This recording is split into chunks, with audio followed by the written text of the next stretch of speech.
Prepare to enter biodome. Just wanted to give you guys a little bit more information about me because I'm not sure I'm that well known to this crowd. I did start off at Apple back in the 80s, and I worked on quite a few things back on the original System 7, back when screens really only had 16 colors, and I'd walk to school in the snow uphill both directions. But I spent an awful lot of time in the Newton project, working on that, actually initially as a programmer, and I eventually became an interaction designer a little bit later. And worked on Newton for many iterations, and in fact was working on a Newton phone when the project got canceled. So started off in that. And then afterwards, I then did some consulting for a little while. I went to Symbian, where I became director of product design there, and worked on several different actual native operating systems on that side of the fence. Worked on that for a couple of years. And then, like, Nokia killed it, so I left. But I'll tell you more about that if you'd like, after some beer. And then after that, I went and I worked at Google, and I spent about 6 years at Google, and I was in the mobile UX team, and worked on many different projects within Google. I was very lucky initially to start off with the very first version of Google Mobile Maps. It was really fun to be able to be at Google for 4 months and then actually have a product that shipped in the millions like that. It was a very gratifying project to be on. But then I worked on Google.com, a lot of SMS projects, worked on the Java version of Gmail. In fact, my last year at Google, I even worked on Google+. And I can tell you some even better stories about Google+ in the bar later. There's a lot going on there too. But the idea though is I've been in the mobile space for a very long time. I railed against WAP for an awful long time, but that ended up just proving itself correct. I didn't have to worry too much about that one. And so spent a lot in that space, so you just know a little bit where I'm coming from. Recently, I've been at Frog for the last 6 months and working with a very different type of clientele. We're working on next generation embedded systems, smart products, and it's a very intriguing place to be because right now, if we're getting excited about the difference between desktop and mobile, you kind of ain't seen nothing yet. There's some really fun things coming with smart devices. So really, mobile apps die. What am I thinking about? What am I trying to do? Because mobile apps are clearly doing quite well, thank you very much. I mean, Angry Birds is selling millions and millions of dollars. What am I talking about? I've actually posted, I've got a blog at Frog called the Beyond Mobile. If you just search for that, it'll pop right back up. And this talk is actually based on the thinking I've been doing the last year on this topic, and kind of wrapping these things up together to figure out what we should be doing. And the issue for me is the fact that it's actually more of a local maximum. Apps, of course, are doing fine, but they're only being good at a certain type of activity, and the world is changing. The world is becoming a lot more interesting place, and apps basically aren't going to give us the choice. They're going to actually hold us back. It's always good to start a talk with a quote from somebody that you really respect. And this is: the history of mobile phones has been a long, slow process of copying them from the desktop and then sheepishly realizing it doesn't quite work right. That was me. But in a sense, I've written about this in the past called default thinking. Thomas Kuhn a long time ago talked about this in his Revolution of Scientific Thought. The idea that you tend to have a model and it works really, really well. And then when new things come along, what you do is you just kind of ape the old model and keep working in that process. And it isn't until you kind of work it for a while that you realize that you really need to rethink things differently. The classic example, when phone was invented, people thought that you would actually listen to opera from remote sites. Or when TV came out, they copied stage plays. And to a certain extent, mobile is doing the exact same thing. It's copying the desktop. And apps is a holdover from the desktop. It works, but it ends up holding us back. It's the classic example of give a man a hammer and every problem becomes a nail. And then every problem becomes a nail. It goes on and on and on. And to a certain extent, apps is our hammer. And again, it's fine, but let's just kind of think outside the box a little bit. So I'm afraid this topic's been bridged by almost every speaker here today to a certain extent. And it's this, I almost want to never have to talk about this ever again. We are always kind of having this discussion about native versus web. And I see so much drivel on the web about this, like it's an either-or situation. And I'm just getting really tired of it. And so I want to have a different way of talking about it. It's more like the native web treadmill. Because almost all of us here, I think, are a little bit more experienced. We're more in the business side of things, a little bit more pragmatic. And we all kind of take for granted that native is better than web. That's not really to be debated right now. It's more functional.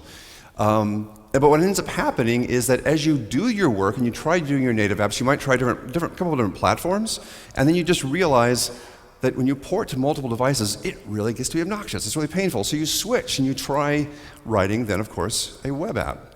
Try to make that work for a little bit. You do that for a little while and you realize, it's actually not as good as native. And I almost measure wisdom in the number of laps that you've made in this circle. How many times have you gone around this circle?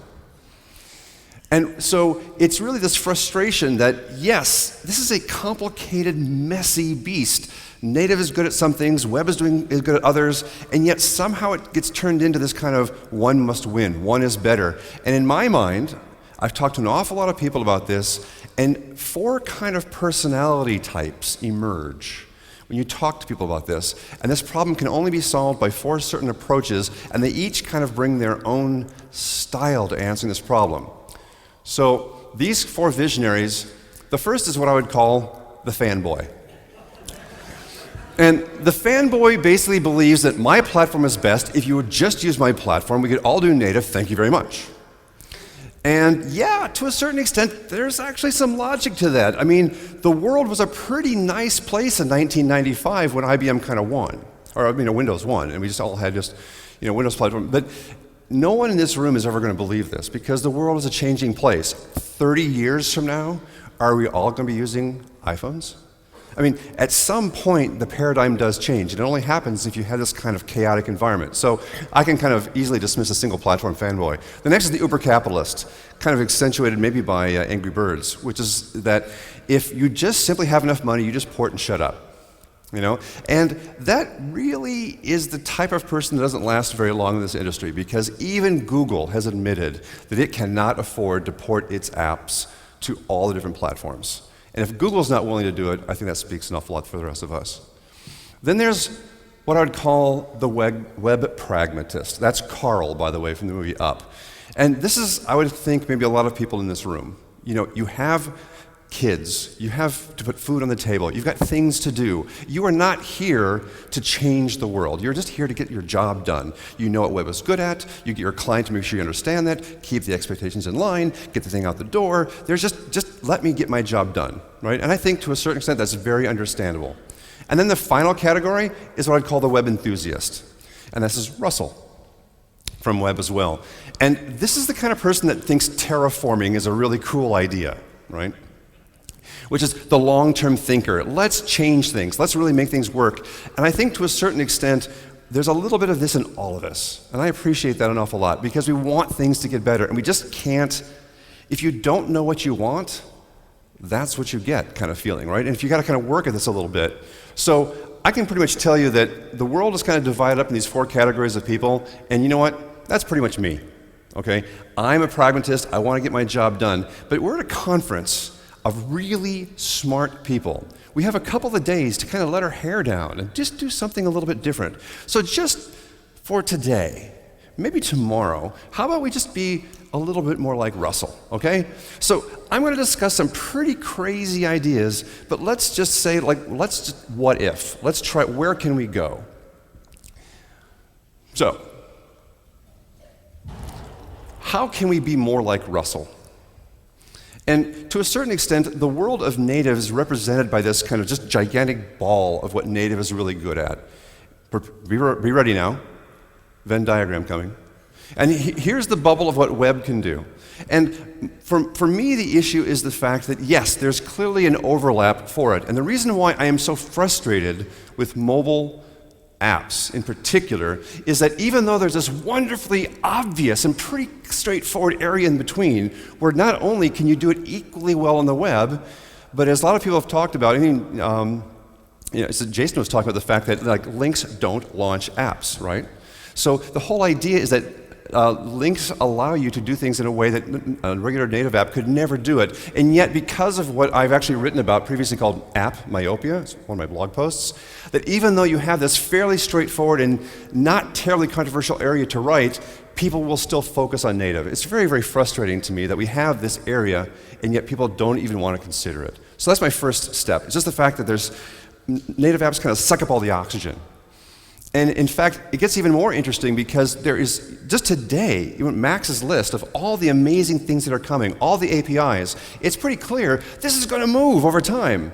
And the more it moves, the more this delta becomes kind of asymptotic, right? It just doesn't really matter as much anymore. But what frustrates me the most, actually, and this is just maybe more for this room, is the fact that an awful lot of these APIs are around control. It's about, frankly, being more like a native app and having control over DPI and layout and access to things. And there is, and I mean this with absolute respect, the OneWeb crowd that actually will fight many of these changes. And they fight the changes because it gives you more control. It allows you, frankly, to do rather dumb things. I mean, to a certain extent, a good example of this is the fact that you can do fixed font size in CSS, which means that the user can no longer change their font size in their browser and the font will no longer scale. I hate that, but it's part of CSS, and with good practice, it becomes pretty clear that you shouldn't do that. Now, is it possible to do it? Absolutely. But what happens if you want to build a really cool zooming app and you want to Greek your text? At that point, you really do want the font to be really, really tiny. So there's reasons to do quote-unquote stupid things. And what I'd like us to be able to realize is that we really have kind of two different schools of thought. We have the OneWeb model, which frankly I really respect, and I think is absolutely correct, and I do not want to kind of poo-poo it in any way. But I do believe there's this area for us to talk about having a little bit more control. If you want to be kind of cynical about it, I'm asking for blink tags. And I don't really mean that, but the point is there is a possibility for a lot of these APIs that are being discussed to move the mobile web forward to possibly be used incorrectly. But just because it breaks the OneWeb model doesn't mean we shouldn't be considering it. I'm kind of preaching to the choir maybe on this one, but I feel like we have so many cool things that we could be doing that frankly, when we have a conversation tonight about beers and talking about it, and the OneWeb purists say, Scott, you're asking for the moon, you should stop it. Let's try to find a way to talk about it. Is there a way we can talk about having the OneWeb model of documents over here, and then the kind of the crazy experimental mobile web trying to be more like native over here? And can we kind of just play nice in some way? So I don't want these ideas to be dismissed just because they break OneWeb. That's kind of my plea to kind of have these two worlds kind of get along a little bit more together. So yes, I will do the HTML5 is the standard for all mobile things good trick right here. But in general, the overall feeling has always been that if all we had was a few more APIs, HTML5, the mobile web, would eventually asymptotically reach native apps. And in general, I think there's a certain amount of value in that, so I don't want to exactly put that down. But the problem a little bit with that model is every time we get a little bit closer, it gets a little bit further away. It's like you're always chasing something, and then the best we could ever do is to kind of be only 3 years behind, or only 2 years behind. And again, there's nothing wrong. Mobile web, frankly, is so impoverished that there's a certain amount of this that's really important, and I think it's important to do. But what's really, I think, we need to kind of step back is that we shouldn't aspire to be as good as native apps. I think we can do more. We can do things that native apps can't do at all. And that's where some of the discussion needs to have happen. And another reason why I want mobile apps to die, because I don't want to copy them. I want to be as good at them in many ways, but better in others. So yeah, you've seen this one before. Where's Jason? I hate you, Jason. But the basic idea here is that, so I have two basic points that I want to make about why mobile apps are causing so much trouble. The first is that apps in general just require too much user attention. They just become fiddly. There's just too many things I got to flip open. We all have our apps that we install on our phone, and more apps, and more apps, and more apps. And it just keeps going, and after a while it becomes a little bit crazy that I just have to keep going. The very fact that Apple invented the folder metaphor just kind of gets to show how bad it's getting. And it just kind of, to me, becomes almost obvious that am I really going to have an app for every store that I visit, every product that I buy, and every, for God's sakes, website that I'm going to go to? That just seems terribly wrong with that statement, that every website has its own app. And to a certain extent, that is just going to grow and grow and grow. And to a certain extent, in effect, the user becomes the bottleneck. Because really, here, let me just do this. How many people in the last 3 or 4 months have gone through their phone and deleted apps they haven't really been using? Ta-da! Okay. Because what ends up happening is that you just have to garbage collect your phone, right? You get rid of that stuff. And you guys have heard, this metaphor is given all the time, the frog in the hot water metaphor, right? You put a frog in a pot of hot water and he jumps out. You put the frog in the cold water and it heats up and eventually just stays there and cooks to death. Okay, so the metaphor is there, but this is our hot water. We are sitting around constantly garbage collecting, and eventually we kind of start creating this weird threshold, like, do I really need that app? Maybe let's see if there's some reviews to see if it's worthwhile. You start to self-select because it's such a bother to install the app. It's got to be worth it now. So we're starting to create this kind of crust that we have to break through before we even be bothered to install the application. If it was a website, you just go there, right? No, but see, so to me, the water's heating up, and we just can't be bothered by all this. Now, my second point is about this idea about products. And this is where things I think are getting a little bit more interesting, because what a product is changing significantly. So initially we had big desktop systems, and then cheap desktop systems, and then laptop systems, and then all of a sudden started getting TVs, and then phones, and then cheaper and cheaper devices. This one right here is the track stick, which is basically a little GPS device you just throw in your backpack. And you can do really cool things like take pictures all day long, and then when you stick it in, it uploads to your server and automatically synchronize the picture so you can location stamp all your photos.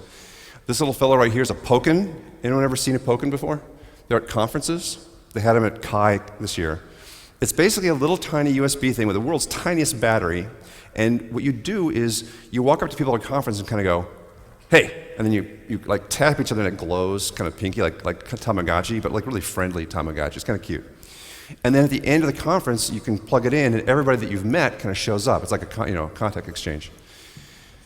And then you're getting, of course, RFID chips, and even the fact that we're now getting geolocation databases, so I can like walk up to a bus stop and I can then just see, when that bus is coming for that particular bus stop. There is a whole range of devices that are coming, and right now I think you can get like an ARM7 chip for like a nickel in quantity. So the whole idea is that the cost is going down, down, down, down, down, down, down. And by the way, I'm just talking about a bunch of different points of light of what's happened. There's going to be a crazy plethora of devices that are coming out that is going to completely change the landscape of what is smart and what is an application and what does connected mean. So I wrote about this in my first blog post called The Coming Zombie Apocalypse of Smart Devices. Effectively, that we're going to be inundated with these devices. Now, why do I care about this? I care about this is because as devices get cheaper and become nearly free, they demand some form of app to work with it. They just can't do anything else. And are we going to start to install apps for all of these? Let me give you some examples. Let's say, for example, it's going to become incredibly cheap for you to put an RFID chip in a poster or a map or anything that you will display in a public area. I want to walk up to that thing and then find out more about it or interact with it or make a reservation or something like that.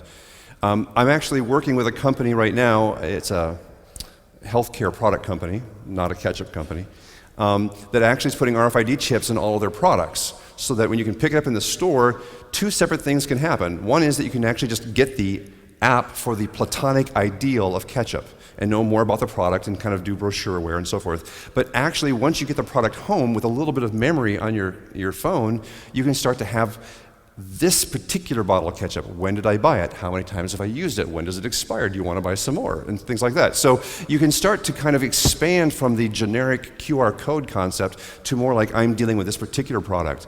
And these products are going to become all over the place and become quite common. There's also the idea that if I can go to, say, a location-based situation, I'm going to go to the tennis court in my house, or near my house, I can see what the current ladder is, or who's playing. That whole board with a pen I have to write on that gets wet in the rain and crumples off kind of becomes silly after a while. Of course, there's my bus stop example, which I actually wrote about in my first post, which was instead of an app for the city of San Francisco having a bus system, and I open up the app, and I have to then say what line I want, and then figure what stop I'm at, and I have to work my way down, down, down, down, down, I just simply say, I'm in front of bus stop 1745. There's only one bus that's coming, the number 13, it'll be here in 3 minutes. It kind of inverts the whole model of my interaction in the head. It's kind of like the leaf kind of going first versus the trunk. Oh, and by the way, just as a nod, bingo, I did the transportation example. So I was just for Jeremy's comment this morning. I had to be very clear of the fact that I did do public transportation. But at the same time, I'm going into a coffee house. and I want to see not only their menu, but possibly, like Starbucks does with this app, I actually could like see what's available, place my order, so I get to the front of the line, it's just like waiting for me. The other example is in a mall, for example. I could be just seeing a map of the mall. When does security open? What time does the mall close? So forth. I'll keep going. A hot dog stand. I want to see what he has. Is he going to be here until 4 o'clock? Will he be here on Tuesdays? And finally, a zip car. I can see what is there, hit the button, unlock, and get in. All of these are using different types of technologies that all phones have today, whether it's RFID, GPS, Wi-Fi, or Bluetooth. And each of them have a different incompatible model of working and finding, and yet somehow I want them all to kind of work nicely together. The phrase that seems to be coming up more and more to me is this idea of just-in-time interaction. And the more you realize that the idea is I want to be able to walk up to something, use it, and then forget about it, and then walk away, the more you begin to realize how important and how valuable this is, and how apps are just not even close to being able to make this work. And what we need is this model to kind of just simply use it and lose it. This might be a little bit familiar if we're going to remember our history so we don't repeat it. If we remember 10, 15 years ago when Yahoo first came out, they had a fixed set of websites that were organized hierarchically, and then you would kind of go through and find them. Now, they were having people always work on it, but eventually it just got to be too much, and Yahoo finally had to throw in the towel, and this little company called Google ate its lunch. For the simple fact that the world was changing. Instead of a fixed set of small things you're using, the world became nearly infinite, became exponential. And the basic premise of my point here is that we are becoming exponential. And then mobile apps are looking at me about doing that. Now, the big issue, though, that people keep thinking about or don't really appreciate what Google does is it's not about indexing. It's about ranking. And ranking is really important because there are probably 1 million documents that have the word Scott in them. It would be great if the first one had my page if possible. So ranking is actually a much more interesting problem than just indexing. So what do I want? I've been kind of, unlike the other speakers today, content free up to this point. I'm kind of ranting to a certain point, a little bit. But remember, there's Russell. We want to think bigger thoughts here. What are we trying to do? And so what I want is I want to move the conversation. I am tired of people telling me how awesome mobile apps are, and they are the future. I want us to realize that, yes, it's a local maximum. It is there, but there's other things we can do. In a certain naive sense, what I want to do is I want to open source innovation. Bill Buxton, if people are familiar with Bill Buxton, has a frequent diatribe where he says almost everything that was invented today was published about 20 years ago. It takes time for memes to grow, for people to understand them, to argue back and forth, and a lot of beer, okay? And it's really important to realize that you gotta start somewhere. We gotta talk, and at a place like here is a great place to be talking. So yeah, I don't run Google, okay? I don't own an operating system company, but we can start as a group to say what's important. We can blog about it, we can talk about it, and we can start to move this thing forward to what we need, what we'd like to have. So, and of course I want to discuss some possible solutions to kind of kickstart this a little bit. So, first one, suggestion one, the browser ghetto. This is one that I really love to talk about because there's a couple different directions we can go. Anybody who's done a mobile web app realizes that it's a little bit constraining, and the more you work, the worse it seems to get because you just have this little Chrome at the bottom and you only have so many things you can do, and to a certain extent, you're really kind of running in an OS emulator inside of another OS.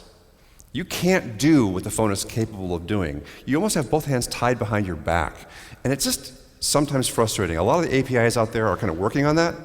But there's a couple of things that I think I would very much like to argue about or to see if we can get some APIs to move on that. The first one, or I'll just talk about three, is this idea of window parity. I've written about this in my previous blog post, which is why is it that a mobile web app has to be hidden behind the Windows menu? So I'm using Gmail. Okay? I'm using Gmail, working along. I then go to the contacts application because I want to look up someone's address. I go to the contacts app. I want to go, it was really easy. I just pressed on the show me all my running apps. They all popped up. I could see the contacts. I switched to contacts. Fine. I go back now to Gmail. I press and hold, and where is it? It's gone. I have to see the browser. I had to go back to the browser to go first. It's kind of like I want to go to Cocoa in order to run a Mac application. I got to pick the Cocoa environment first. It just doesn't make any sense. Yet if I'm lucky, Gmail is there. If not, and I've gone somewhere else, I then have to click the Bookmarks tab or the Windows tab to then browse. It's like a completely separate navigational model, and it's one of the reasons why I am so sad that WebOS kind of, was canned, because it was one of the few operating systems that actually supported this. So I'm not even kind of making up new stuff and kind of wishing for the world. This was a shipping idea. And I would like to think that other handset manufacturers could support this.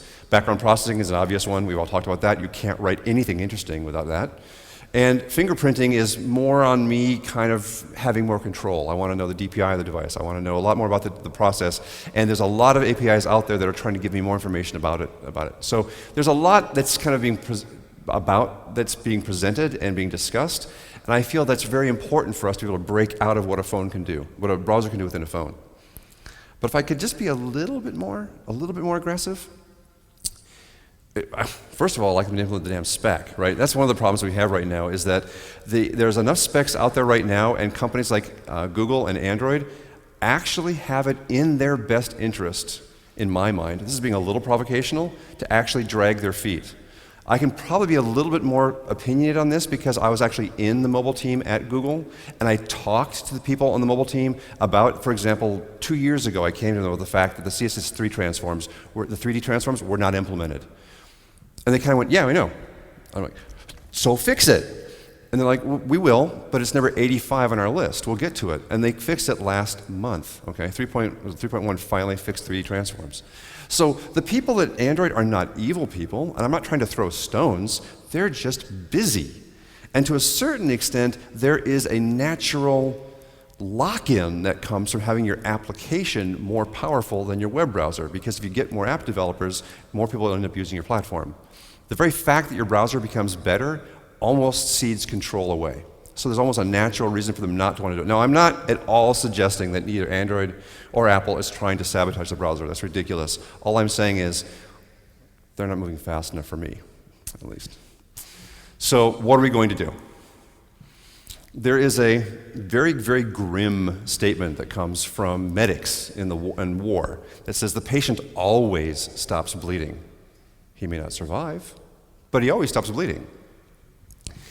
And it's kind of a little grim comment, and I feel like to a certain extent the same thing is true about web technologies, or frankly non-proprietary open technologies. In fact, companies always stop using proprietary technology. It just takes them a while. And so to a certain extent, my feeling is that there's a natural desire for companies to keep with their application platform, and they're not going to necessarily push the web platform, and it'll just take time. And maybe this is the terraformer in me that needs to come out. This will just happen over time. But sometimes we just need to give them a little bit of a push. If I had $10 million and 20 people to work with, what I would do is I would write a phone based on Chrome. That's simple. I mean, I loved what WebOS was trying to do. In my mind, WebOS actually had quite a few proprietary things built into it. But if I actually had a phone entirely mobile-based, and frankly, whether it's Chrome or Opera, I don't care. I want to be agnostic with the browser, whatever one would work. But I feel like that is the audacious goal that we should be aspiring to, which is to have phones actually based on that. The problem with that is that it's the anti-phone. It's the phone that's going to say, if we do this right, anybody else could come out with it, and it'll be exactly the same. There's no lock-in. There's no kind of reason for people to buy my phone versus your phone. To a certain extent, what I want is the new Linux for phones. And I think there's an interesting, much more aggressive topic. How could we do that? What would it take to actually make a phone based entirely on mobile web? An interesting thing to ponder a little bit. Totally shifting gears. Section 2. If we were to have all these smart devices, I've talked about this in the past as these devices and the objects as effectively what I call an opportunistic cluster. The world will be filled with devices that I'll just be walking through. The vast majority I want to ignore. I don't care about them. But I want some way for the system to sift through. I'm not trying to find a needle in a haystack. I'm trying to find a needle in a needle stack. The world will be filled with these things. How do I know that I want that one in particular? This is the type of thing that needs to be done in a way that is kind of straddles both what is capable natively on the phone and what is capable in the cloud. All 4 of these technologies right now that are currently popular in phones, all are capable of sensing things around them. There will be a whole plethora of things, locations, devices, databases they can tap into that will be available for me to interact with around me. What I need is a system that takes all those things, brings them together, and like Google did, actually ranks them. Of the hundreds of things around me, these are the 4 that you most likely want. And I'll make sure that the top one is really easy for you to do. And I think this is kind of the type of service that's really critical, because you know what's going to happen in the next 5 years. There's going to be a 5th technology and a 6th technology. And these new technologies are going to keep coming along, and I'm not going to keep buying apps for this. The system just needs to grow up around it. And so it'll be effectively the way for me to do just-in-time interaction. It will filter the world in front of me. So let me just give you an example of what I mean by this. Because I think I've talked about an awful lot of high-level ideas, it's kind of useful to ground it in a very pragmatic, simple example. This is something I actually did last year, and it was based on kind of the Android model of what would happen if you had a just-in-time model of interaction. First of all, most of you probably know Android right now. If an SMS comes in, you basically just click on the header and bring it down, and it says, look, here's your notifications. I have a new SMS from David. That's kind of today. I'm intentionally, by the way, grayscaling it and sketching it so that you don't pay too much attention to the other details. This is just kind of a hand-wavy demo, right? So, new SMS from David. That's what happens today. What would happen if, in addition to that, I could then pull it down, I'm having my morning coffee at home, and I can see there's my Toyota outside, there's my wife's phone right next to me, and there's my Bang & Olufsen stereo. And they're just simply the 3 most important objects that are around me right now. I can click on them, and anything can happen because they would launch into a Chromeless web browser. It's just an app. It can do, I don't care what it does. This is just simply the log that I'm falling off. This is the domino that I'm kind of kicking over, which is to say, I want to open up my stereo and turn it on. I want to click on my wife's phone and see her web page, whatever she wants to offer on her phone. I want to start my Toyota. I don't care. But the point is, these objects are now available for me as I come across them. But these are the kind of things that are fixed in my home. This is what I might do every day. What would happen if I'm visiting Paris and I'm in front of the Louvre? Same thing. I just pull it down, and there's the metro stop that's right in front of me. There's a bus stop down the street. There's the Louvre right in front of me right there. And by the way, I'm right next to a little creperie thing that's using a little Bluetooth 4 object. I can kind of identify it as well. These are the 4 things that are immediately around me that I can interact with. Same exact thing. What happens when I click on them? I don't care. I just simply want to be able to interact with them a little bit. So to me, this is a baby step towards this idea about doing just-in-time interaction. And I can guarantee you this will not happen through apps. So that's what I'm trying to get at. So why mobile apps must die? Kind of my basic summary point is that apps prevent the just-in-time interaction. Smart devices will overwhelm apps, and we better get ready for that. And the browser ghetto is what's actually holding us back technically, and we've got to kind of brainstorm ways of getting out of that. And of course, my next thing is this discovery service being the next Google. I feel very strongly in my mind that 5 years from now, Google and Bing are going to be having competing IRL-type search engines. What is around me? It will become a force of competition because the data is all there. It's just lying around. Someone just needs to stitch it together. It's actually a pretty good startup opportunity. So, in conclusion, my feeling is these are incredibly impractical ideas today. I appreciate how much patience you guys have had in listening to me, but I want to talk about these ideas. I want to see what is possible, what we can do to move forward, and what we as a community can figure out is the right thing to do. I'm looking forward to having conversations with you guys about this and to figure out if we were to think big for these next 2 days, what would we like to do? So, power to the people. Thanks very much.